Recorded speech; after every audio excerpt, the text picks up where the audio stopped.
বিতৰ্কিত Facebook post দি আটক হৈছে এআইডিএফৰ নেতা প্ৰাক্তন পঞ্চায়ত সভাপতি এআইডিএফৰ নেতা সিদ্দিকুৰ ৰহমানক আটক সংখ্যালঘু এলেকাৰ পৰা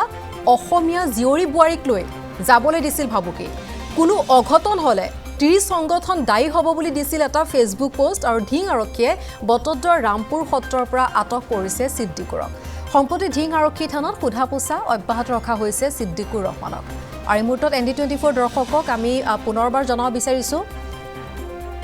এই খবৰ কিদৰে এটা বিতৰ্কিত ফেসবুক পোষ্ট আৰু তাৰ পিছতে আটক এআইডিএফৰ নেতা আলোকচিত্ৰ আপোনালোকে প্ৰত্যক্ষ কৰিছে এইগৰাকী প্ৰাক্তন পঞ্চায়ত সভাপতি এআইডিএফৰ নেতা সিদ্দিকুৰ ৰহমান আৰু এই মুহূৰ্তত আমি সিদ্দিকুৰ ৰহমানৰ আলোকচিত্ৰ সমান্তৰালভাৱে তেওঁ যেটো ফেসবুক পোষ্ট দিছিল সেই পোষ্টটো আপোনালোকক দেখুৱাইছো তেওঁ এটা বিতৰ্কিত মন্তব্য কৰিছিল ফেসবুকত আৰু তাৰ পিছতে বৰ্তমান তেওঁ আটক হৈছে সম্প্ৰতি তেওঁক আৰক্ষীয়ে সোধাপোছা কৰিছে ঢিং থানাত আছে এইগৰাকী এআইডিএফৰ নেতা বৰ্তমান আমি অসমত সুৰক্ষিত কিন্তু নহয় আমি বৰ্তমান অসমত থকা জিয়ৰী বুৱাৰী সকল সুৰক্ষিত নহয় আৰু তেনেস্থলত যদি তেওঁ এনে ধৰণৰ বিখবাস্প পাইছে এনে ধৰণৰ মন্তব্য যদি তেওঁ দিছে আমি ভাবো তেখেতক সোনকালে কৰায়ত্ব কৰিব লাগে আৰক্ষী প্ৰশাসনে তেখেতক এৰেষ্ট কৰিব লাগে কাৰণ বৰ্তমান যি অসমত পৰিস্থিতি হৈ আছে সকলোতে সাম্প্ৰদায়িক মনোভাৱ বিয়পি আছে মানুহৰ মাজত তেনেস্থলত তেওঁ এনে যুক্তি দিয়াটো কথা নহয় আসলতে গতিকে আমি ভাবো যে তেওঁক অতি সোনকালে আৰক্ষী প্ৰশাসনে কৰায়ত্ব কৰক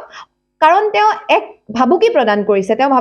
কৰিছে কি কাৰণে কাৰণ তেওঁ বুজাব বিচাৰিছে যে যি সাম্প্ৰদায়িক এলেকাত যি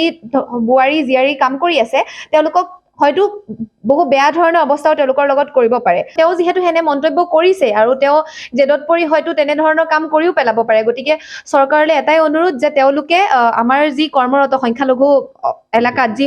আমাৰ কৰ্মৰত মহিলা আছে তেওঁলোকক সুৰক্ষা প্ৰদান কৰক আৰু এওঁৰ ওপৰত যি সিদ্দিকুৰ ৰহমান তেওঁৰ ওপৰত কঠোৰ ব্যৱস্থা গ্ৰহণ কৰক কাৰণ তেওঁ যি মন্তব্য দিছে এয়া আসলতে সমাজৰ বাবে এক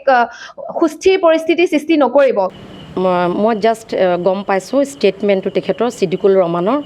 এইটো বৰ ভয়ংকৰ তেওঁ কমেণ্ট দিছে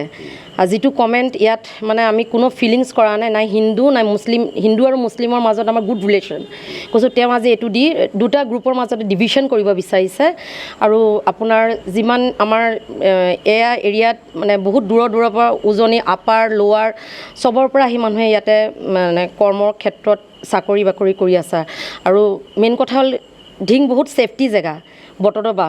আৰু আপোনাৰ তেওঁ এইটো মন্তব্য দিব নালাগিছিলে এইটো হিচাপে আৰু আমি সঁচাকৈ এইটো শুনি বহুত বেয়া লাগিছে আৰু তেওঁক অতি সোনকালে মানে মই ৰিকুৱেষ্ট কৰিছোঁ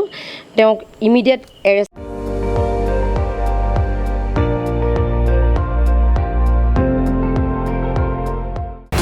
আপুনি চাই আছে ND24 সৰ্বশ্ৰেষ্ঠ নহয় সৰ্বোত্তমৰ দৌৰ